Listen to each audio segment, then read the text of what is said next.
Komisi Pemilihan Umum tidak lagi menampilkan grafik data perolehan suara Pilpres dan Pileg di aplikasi Sirekap.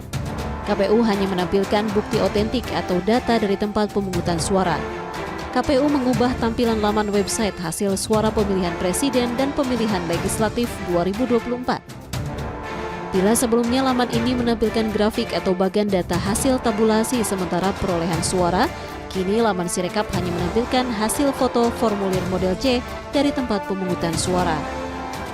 Menurut KPU, tampilan Sirekap terbaru ini dilakukan untuk memberikan informasi yang akurat kepada masyarakat serta agar tidak menimbulkan prasangka. Namun, penghilangan grafik data menimbulkan kontroversi di masyarakat dan bahkan berpeluang menjadi polemik. Peneliti dari Perkumpulan untuk Pemilu dan Demokrasi Perludem, Usep Hasan Sadikin menyatakan, gagalnya Sirekap dalam membantu penyelenggaraan pemilu membuat kepercayaan publik menurun dan membuat KPU terkesan tidak serius dalam menyelenggarakan pemilu 2024. Jadi, dari pengalaman kegagalan dari informasi keterbukaan hasil pemilu adalah kesalahan fatal dan bisa dimaknai sebagai pelanggaran undang-undang bagi KPU yang mempertahankan teknologi Sirekap di konteks pemilu 2024 begitu. Banyak pengupayaan advokasi dari masyarakat sipil untuk kemudian memperbaiki Sirekap, tapi respon KPU itu tidak serius. Ya kalau bahasa Pak Boyke tadi main-main ya. Seharusnya KPU bisa segera memperbaiki Sirekap dan data digital dari KPU sehingga masyarakat bisa memantau dan mengawasi hasil pemilu 2024.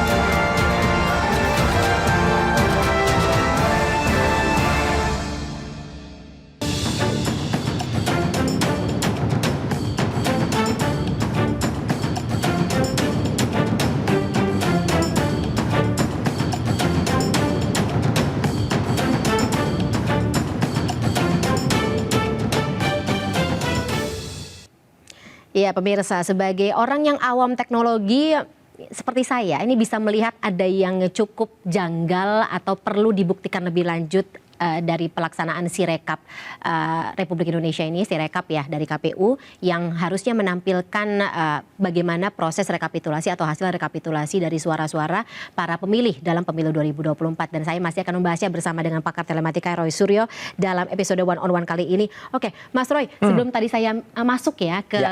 Saya penasaran sih apa saja yang terjadi di Barreskrim Mabes Polri ketika proses pemeriksaan, dan juga Mas Roy kan kabarnya juga membawa sebenarnya kan alat-alat bukti ke Barreskrim. Tapi saya ingin pastikan lagi atau konfirmasi terkait dengan kejanggalan-kejanggalan yang terjadi dalam Sirekap, terutama ketika Komisioner KPU mengatakan itu diagram yang hilang ini memang sengaja dibentuk. Nah itu.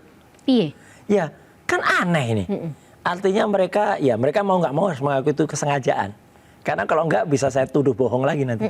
Ya kan, dan memang saya bisa membuktikan kalau itu kesengajaan pada 2 malam yang lalu. Sengaja menghilangkan diagram. Sengaja tidak ditampilkan. Bukan dihilangkan, gambarnya ada, tapi tidak ditampilkan. Nah sekarang kalau ada, padahal untuk menghasilkan gambar yang ada itu butuh effort yang besar dari 800.000 KPPS di seluruh Indonesia.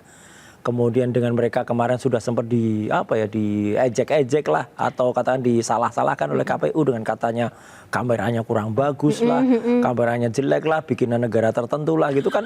Ini kan ya keterlaluan menurut saya ya. Mereka tuh sudah berjuang setengah mati ya, sampai ada yang di pelosok menuju ke TPS-nya saja naik perahu ya, atau off-road dan sebagainya.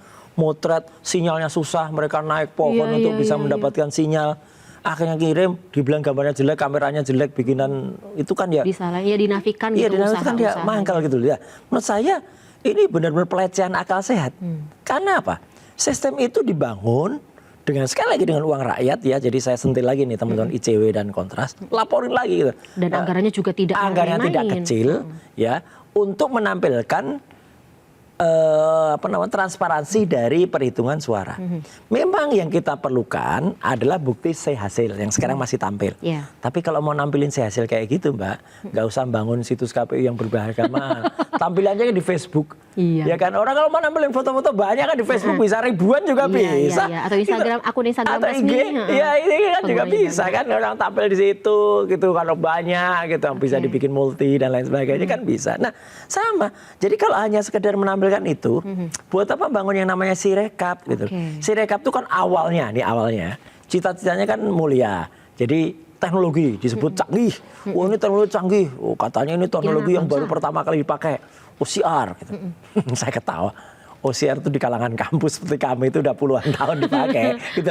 Itu kan kalau kita meriksa lembar lembar testing mahasiswa baru, dulu masih UMPTN, Sipen Maru, terus sekarang namanya apa lagi gitu.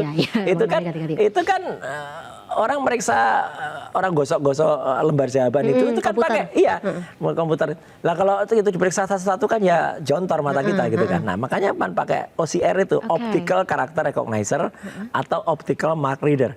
Itu teknologinya bahkan sudah diciptakan 110 tahun yang lalu semenjak ada seorang fisikawan Jerman tahun 1914. Jadi itu kalau bukan teknologi baru lagi lah. Itu udah kuno. Maksud saya karena sudah kuno, OCR itu sebenarnya sudah hanya minor kan kesalahannya. Misalnya 1 terbaca 7 masih oke.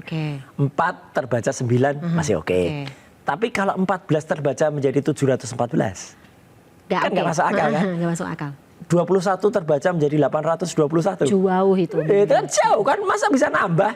Masa si mesin tadi kalau saya ibaratkan mesin bisa pinter nambahin sendiri, pinter banget mesin ini. Dan harusnya orang yang manusia yang dibekali akal pengetahuan oleh Allah Subhanahu wa taala, dibekali pengetahuan oleh Tuhan Yang Maha Kuasa, itu kan bisa membatasi. Kita tahu satu TPS itu paling banyak isinya 250 atau 300. Plus sekian persen sehingga pasti paling banyak pasti 300 berapa dikit lah. Ya udah dikasih automatic cut off di situ. Jadi di atas 300 dia dipotong. Dah. Jadi nggak ada angka seperti kemarin di Sirekap yang angkanya 800, yang 700, tidak normal yang normal sampai ribuan. Terus di total gitu ada jumlah tampilin. Nah itu kan konyol banget. Tapi secara formulasi berarti kan yang namanya ahli-ahli IT ini kan bisa masukin formulasi, bisa masukin batasan tersebut, bisa membentuk sistem yang harusnya lebih rapi gitu. Dan ini sudah terjadi di banyak institusi kan. Kenapa Sirekap yang notabene levelnya harusnya sudah siap, sudah matang, tapi banyak kesalahan-kesalahan yang ini kesalahan nggak banget gitu ya. Maksudnya tidak sesuai dengan. Itulah makanya Mbak Fani, aku kemarin tuh juga saya teriak juga gitu ya ke teman-teman sejawat, teman-teman kerabat yang mereka sebenarnya jauh lebih pintar dari saya, jauh lebih senior dari saya. Ayo speak up gitu loh. Ini kan sudah jelas teknologi malah digunakan untuk tidak memperbaiki, tapi memperburuk kualitas demokrasi negara kita. Kenapa kalian diam aja gitu loh? Kan banyak sebenarnya. Ya saya masih mencatat lah. Ada 1-2 kayak Mas Agus Maksum, kayak Mas Benhart, kayak Mas Pratama Prasada, itu saya angkat jempol. Ya. Mereka masih mau menyampaikan ke depan publik dan memberikan edukasi yang benar. Tapi kan ada banyak yang diem, yang jauh lebih senior, diem atau bahkan takut. Why? Nah itulah yang saya nggak ngerti why. Ya, kalau logikanya sih biasanya kalau misalnya kita takut untuk bersuara itu ada bentuk tekanan atau intimidasi, Mas Roy. Ini saya boleh curiga, kami boleh khawatir? Boleh, dan meskipun kalau memang betul begitu, mereka harus lapor aja. Saya dalam tekanan atau saya dalam intimidasi. Yang dimanapun juga intimidasi ada gitu loh. Mas Roy dapat intimidasi? Saya harus senyum kalau dikatakan begitu. Ya, karena kalau saya sih kayaknya urat takutnya udah putus dah gitu. Tapi senyum-senyum itu kan berarti menandakan sesuatu nih. Loh, kalau dibilang orang jujur ya saya harus bilang jujur ya pasti ya. Iyalah. Loh kalau nggak diintimidasi apa aja sampai dengan saat ini? Kalau nggak diintimidasi dari dulu ya saya nggak pernah masuk juga gitu loh. Kan aku pernah masuk kemarin. Iya kan. Gara-gara kasus yang sangat sepele. Gara-gara kasus yang itu juga nggak masuk akal. Yang buat meme gambar orang lain, yang ngupload orang lain, yang sudah nyebar orang lain, aku cuma komentar, komentar saya juga nggak ada hubungannya dengan itu, komentar saya itu hubungannya dengan kenaikan tarif, masa aku, saksinya bala-bala semua, dan di ujung, at the end, ya, nggak terbukti sebenarnya, karena yang tuntutan awal itu penistaan agama, akhirnya jadi pencemaran nama baik terhadap salah satu orang yang dipilih oleh rakyat Indonesia, lu kan aneh banget gitu loh. Kalau ya pertanyaan saya sih berarti kok Mas Roy ya nggak kapok tanda kutip gitu untuk ini masih tetap berani gitu, masih tetap vokal. Gini. Saya sebenarnya bukan kapok ya. Saya sebenarnya sudah ibaratnya mau pensiun gitu ya gitu kan saya sudah memang sudah 4 tahun yang lalu itu mundur dari partai politik ya gitu. Jadi saya pamit baik-baik, saya tidak melarikan diri, tidak minggat, tidak dipecat ya. Saya bersurat resmi kepada pimpinan partai dan hubungan saya masih baik dengan beliau ya. Nah, karena saya sekolah waktu itu. Dan alhamdulillah saya tunaikan janji saya. Ya, saya selesai sekolah. Jadi enak kan. Nah, begitu selesai, loh kok saya lihat ini kebetulan saya menyelesaikan itu cukup berat ya gitu. Jadi saya nggak abal-abal sekolahnya gitu ya. Karena ada yang ijazahnya abal-abal. Ini lain lagi nanti. Nah, saya benar-benar itu untuk mendapatkan itu kan sekarang susah banget ya. Gitu kita harus bikin jurnal di luar negeri, harus masuk Scopus dan lain sebagainya, kemudian harus pakai statistik yang sekian variabel. Nah, dari situ saya belajar loh, ini kok pemilu ini kok aneh gitu dari sisi statistik. Artinya dari awal itu survei-survei udah menunjukkan kecenderungan yang menurut saya juga belajar survei gitu. Ya kan bisa dibuat memang survei itu. Dengan segala hormat saya kepada teman-teman yang punya lembaga survei, survei mereka mungkin ilmiah, tetapi kalau pengambilan sampelnya itu sengaja pada tempat kantong-kantong tertentu, ya kan sudah miss kan? Iya memang gitu. Terus saya mulai melihat adanya ketidakbenaran penyalahgunaan teknologi itu ketika debat, ya. Debat pilpres tahun ini. Pilpres tahun ini ya. Ketika saya lihat ada kandidat yang curang, saya harus mengatakan curang gitu aja lah gitu karena kelihatan dan maksudnya ya lagi-lagi bisa dibuktikan secara keilmuan. Saya bisa membuktikan secara ilmiah, menurut orang lain mungkin susah buktikannya. Tapi karena saya bermain-main dengan teknologi itu semenjak SMP. Saya tuh anak studio sebenarnya SMP, anak radio aku. Ya kita tahu bedanya jack mikrofon yang mikrofon biasa, ada headphone-nya, ada apa tuh kan kita bisa ngerti. Jadi saya kan wah itu pakai 3 mikrofon tuh yang satu. Ngapain juga pakai 3 mikrofon? Kita one on one aja cukup 1 ya kan? Iya sih, bukan karena namanya one on one loh ya. Bukan kalau 2 tuh mic-nya 2. Nah, kalau 3 namanya 3 on 3 nanti ya. Kayak basket dong 3 on 3. Nah, tapi maksudnya bisa ya. Iya. Nah, terus malah waktu itu aku dilaporkan. Ya kan, dituduh menebarkan hoax gitu. Itu intimidasi sudah dimulai sejak saat itu ya? Sudah, banyak lah gitu akun Twitter saya dihack, ya dihilangkan. Ya kayak, tapi kalau saya dihack bener lah, kayak situs KPU ini gitu. Enggak kayak situs KPU maksud saya, enggak kayak situs KPU yang dia ngehack dirinya sendiri gitu ya. Situs KPU ngehack dirinya sendiri, ya, itu tanggal bisa? 14. Tanggal 14 Februari, kan situsnya juga sempat kejadian kayak 2 hari yang lalu. Down. Tiba-tiba down. Terus mereka teriak, kami mendapatkan serangan Daniel Dos gitu. Serangan, tak lihat, siapa sih yang mau nyerang situs KPU? Nggak usah diserang aja down sendiri kan gitu. Kok nge-down nih? Tak cek kan.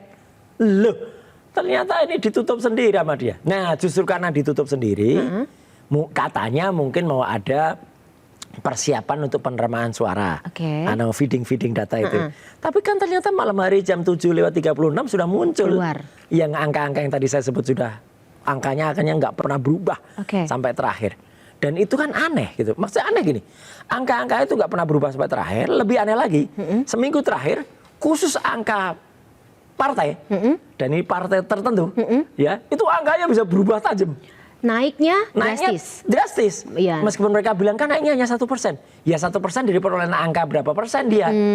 Itu ibaratnya suara itu ibaratnya misalnya PDIP yang dapat 18%, naiknya misalnya skalanya sama. Dia tiba-tiba bisa jadi 18, bisa jadi bisa jadi 28. Itu kan ya aneh gitu kan. Nggak mungkin. Dari sisi ilmu statistik, volatilitas angka itu tidak mungkin melonjak gitu. Sampai profesor survei yang ahli statistik aja, Prof. Burhanuddin tadi ada bilang, aku nggak mudeng mas gitu lah ya. Profesornya nggak mudeng, apalagi aku gitu lah. Apalagi warga. Jadi kan kita bisa tahu. Volatilitas itu kan biasanya juga bisa kita gunakan kalau kita mau beli saham.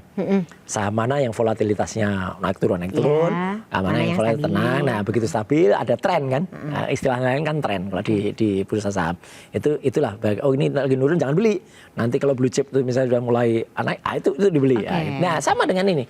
Jadi dengan menggunakan akal sehat, apa yang dilakukan oleh Sirekap ini di luar akal sehat semua udah. Gitu loh. Iya benar. Apalagi terakhir. Yang sudah mengatakan kalau itu data itu rahasia. Saya makanya kan sempat bikin statement Mbak Fani. Memang banyak kelebihannya. Oh iya. Kelebihannya adalah? Kelebihannya adalah lebih lambat. Lebih tidak akurat. Lebih mahal. Lebih ngaco. Kok Waduh, kalau seperti kata mengambil apa ya namanya catchphrase-nya Prof. Mahfud MD, rugi dong kita. Oh iya. Oke. Iya, sangat rugi. Saya mau dalami lagi. Saya mau lagi Pak tabrak Prof nanti ya. Oke, saya mau dalami lagi Mas Roy. Ini apa-apa saja kejanggalan yang mungkin bisa kita apa ya namanya list bersama. Dan ini tentunya menjadi amunisi yang harus kita laporkan bersama gitu. Kecurigaan tersebut juga harusnya sebagai warga negara kita tahu gimana solusinya dan harus dibuktikan gitu kan ya Prof. Prof lagi. Prof lagi. Ya, Belum enggak, Prof. tapi memang Prof. Enggak, aku Prof tapi pakai V belakangnya. Provokator. Profesor dalam provokasi. Baik. Mas Roy, kita jeda sesaat ya. Pemirsa tetaplah bersama kami. One on One akan segera kembali sesaat lagi.